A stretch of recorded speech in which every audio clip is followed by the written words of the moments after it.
UFT's First at 5 costly parking in downtown Gainesville, the new proposal that will require payment to park, and why some business owners don't like the plan. And a tiger sighting at a local forest may not be what social media users think. The viral photos and what wildlife officers have to say about the rumor. And temperatures will dip overnight after a cold front moved through this morning. The UF weather team is tracking just how cold this air will be sticking around. First at 5 starts right now. First at 5 from the University of Florida's College of Journalism and Communications. You're watching WUFT News. Downtown Gainesville shines thanks to its restaurants, stores, and more. But now a visit to your favorite restaurant might cost you a bit more. Welcome to First at 5. I'm Serra, Sowers. And I'm Kennedy Mason. It's due to a proposal to increase parking in some areas. WUFT's Kino is live downtown with more on how the plan will impact neighbors and businesses. The Gainesville City Commission will meet Thursday to discuss a plan that would increase and standardize parking fees downtown. If approved, spots that are free now would require payment. A new proposal in Gainesville may increase the cost of parking downtown. The city offers some free spots and several spots with unlimited time. Spots in the heart of the city will require payment, if approved. Gainesville Hub's owner Melanie Floyd sees downtown Gainesville as a place of great potential for her and her health food grab-a-go. She worries increased parking fees will cost her customers. Even if it's $1.50, having the hassle to sit down, pick out your phone, having to pay, everything is time. People don't have time to sit down and pay and register, walk down and grab and go. Gainesville Commission hopes the plan will satisfy short-term parking needs downtown and relocate long-term parking in the surrounding areas. Down the street from Melanie, Papa Top employee Zach Rodriguez expressed similar parking concerns. If I have to come in at like 5:30 because there's like a night shift, it's honestly kind of horrendous. And I mean, I grew up here, so I've seen like how much more expensive it's gotten to park here. Melanie proposes an alternative that she thinks wouldn't cut her customers. So if you put a 1 hour, 2 hour time limit, perfect. You're gonna have a fast turnover and it's free. The City Commission estimates that the project will bring in $250,000 a year. If approved, the plan will take effect this summer. Live in downtown Gainesville, Kino, WUFT News. Rain drenched most of our area this morning and strong showers moved through. Behind the rain is a cold front where temperatures are expected to dip down in the 40s overnight in parts of Central Florida. But before the colder air sets in, we're seeing partly cloudy skies and milder temperatures. This is a live look at the clouds from our Paynes Prairie DOT camera near I-75. Temperatures are starting to fall quickly behind this morning's front. Tomorrow may be the first day of spring, but when you wake up, it will feel more like January. UF forecaster Ben Gancarz-Davies is live in the weather studio, timing out just how cold it is going to get in our area. That's right, we're going to have our temperature dip overnight. Although in Florida, it won't quite be getting to freezing. In the state's northwest, that is where the cold weather is. This storm that came through earlier today is what is continuing that pattern of cold change. Although the brunt of the storms were earlier today, those showers will be trickling through by 4 p.m. After that happens, we're going to have a temperature dip throughout the evening from those mid-70s that we're experiencing currently down to those mid-50s at 55. At 2 a.m. That temperature will continue to drop towards the lows of the evening, which here in Gainesville is going to be in those lower 40s pretty much across the board. Continuing that pattern for Wednesday, a near record low. In anticipation of the colder temps, the city of Gainesville has activated its cold night shelter program. Individual neighbors can head to Great Marketplace for a warm place to stay the night. Families are also welcome to seek shelter at St. Francis House.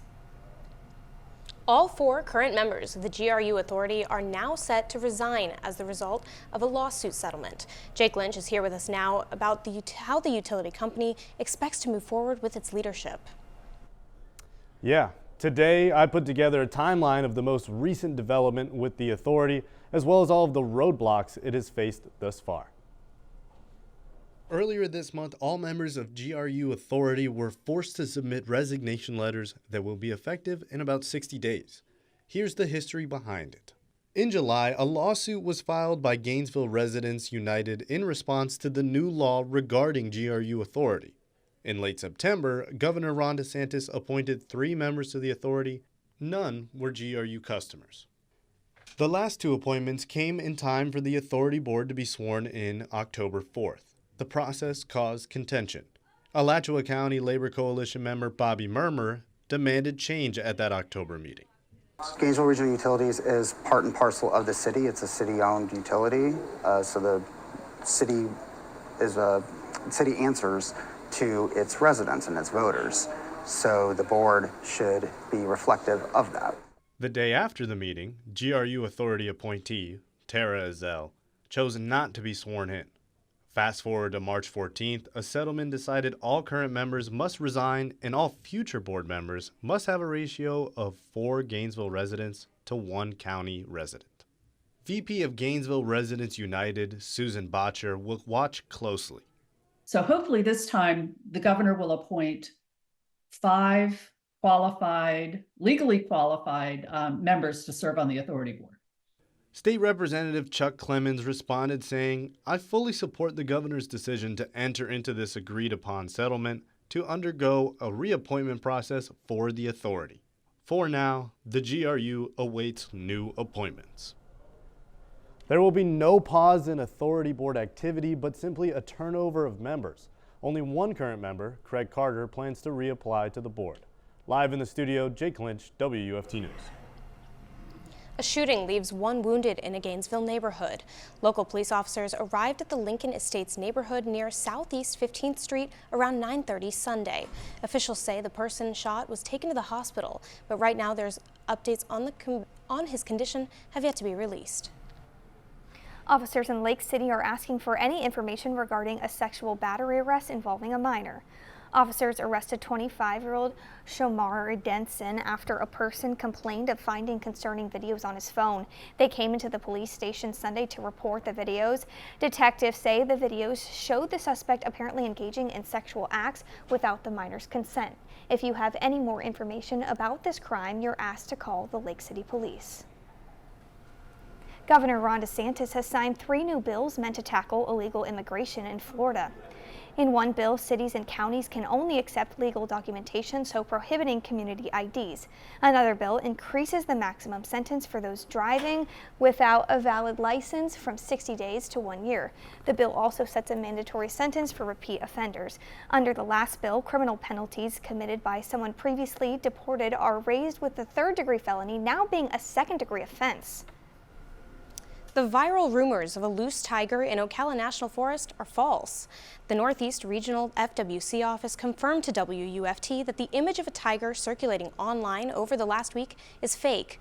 The image was not taken in Ocala National Forest, nor is there a reward for finding him. Other accounts across various social media platforms claim the tiger was in South Florida, Minnesota, and also Texas at the same time, spurring more conversation about where this image actually came from.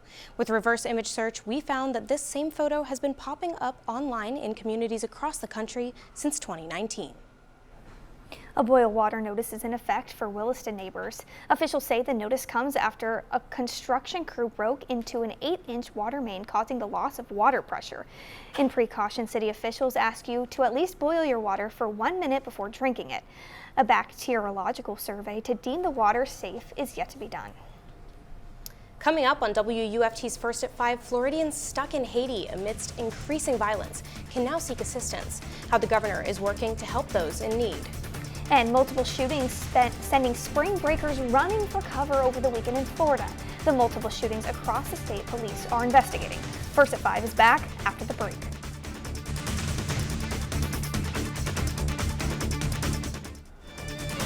You're watching WUFT-TV News. Spring break and St. Patrick's Day are bringing loads of people to Florida beaches this year, just as the celebrations normally do every year. However, this year beachgoers were eager to leave 2 Florida beaches over the weekend due to unrelated shootings. In Jacksonville Beach, 3 separate shootings occurred within 1 hour of each other Sunday evening, killing 1 person and injuring 3 others. Authorities say they are still looking for all 3 suspects. In other news, deputies say 16-year-old Felix Alexander Solis Guzman pulled a gun in a crowd of spring breakers at New Smyrna Beach, which is on your screen. Deputies ran toward the scene, but they say that he ran through crowds of people and then into the ocean before being stopped. Go! Get down! Go! Go to your car! Go!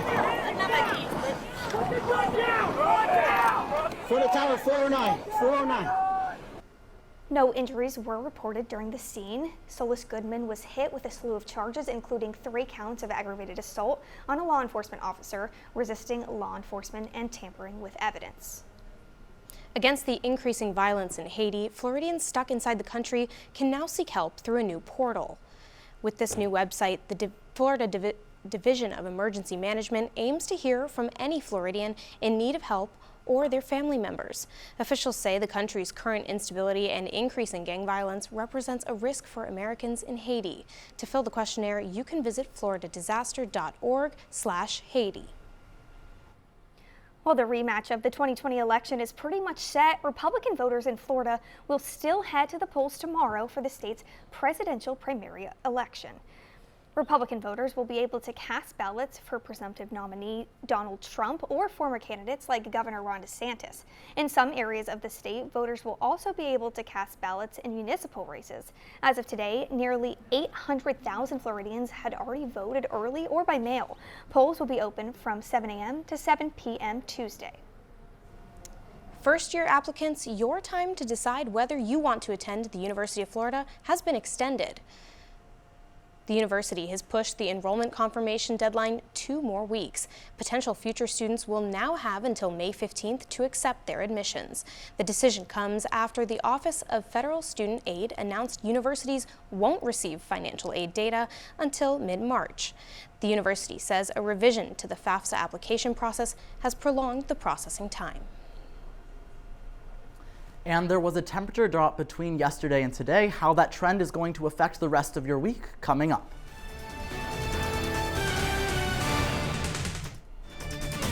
You're watching WUFT-TV News.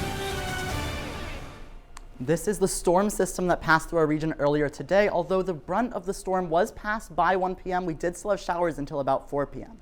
Where's the storm now? It's continuing to move off the coast of Florida throughout the Atlantic, so although the clouds are still in our region, the storm has passed. Looking at the winds that are left over from the storm, currently in Gainesville it is at 12 miles per hour, fairly similar across the board, hitting its peak in Live Oak at 21, although there could be wind gusts that go even higher than this in terms of speed. Looking back at our campus cam, you can see the clouds in the sky left over from that storm that passed by earlier. Temperatures currently in those mid-70s. You can see the wind speed as well if you see those clouds moving at all. Looking at current temperatures, we're in those mid-70s pretty much across the board. A little bit cooler down in Crystal River, 72. A little bit warmer in Jacksonville, 77. But largely in those 70s. This is a little cooler than it was yesterday, as you see the 24-hour temperature change having those degrees drop just a bit more, and that trend is going to continue throughout Wednesday.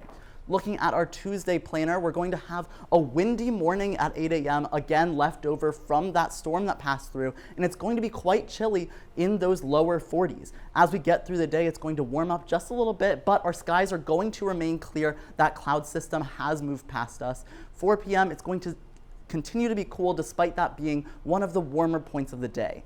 Looking at our Thursday morning lows, we're going to be dipping down to those lower 40s, upper 30s across the board, and those temperatures are going to continue for Wednesday as we continue to look at near record low temperatures. So for Wednesday here in Gainesville, it is going to hit 39 degrees, and the record low for Gainesville is 36 degrees. That was set in 2023, so we've been having a cold couple of Marches the past couple of years here. Looking at our 7-day outlook, you can see temperatures for Tuesday in those mid-60s and those lows in the 40s. Wednesday continuing that pattern with those low temperatures, but continuing to climb for the highs. Thursday hitting our peak in those upper 70s, and we're going to be having some rain come in Friday morning, late Thursday evening, but that'll clear out for you to have a nice and sunny weekend. The Florida men's basketball team has been making its mark all season. and now have a chance to etch their names into history. With the madness of March nearly underway, the Gators will need to bring their A game. I'm bringing you this and more in sports when I get back.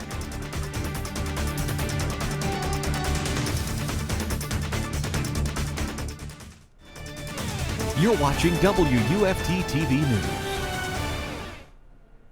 Welcome to sports. As always, I'm Alexis Vivanco. We kick things off today with some Gators men's basketball, who are gearing up for some postseason play this Friday. Florida faced no shortage of heartbreak Sunday, losing sophomore center Micah Hangladen in the opening minutes of the SEC title game, and eventually falling to the Auburn Tigers 86-67. Still, a strong regular season all around has managed to put the Gators in the NCAA tournament as the 7th seed. Looking ahead to Friday, the Gators have their work cut out for them as they start their 22nd tournament appearance by playing the winner of the Colorado and Boise State play-in game. Overall, the SEC this year is showing up and showing out.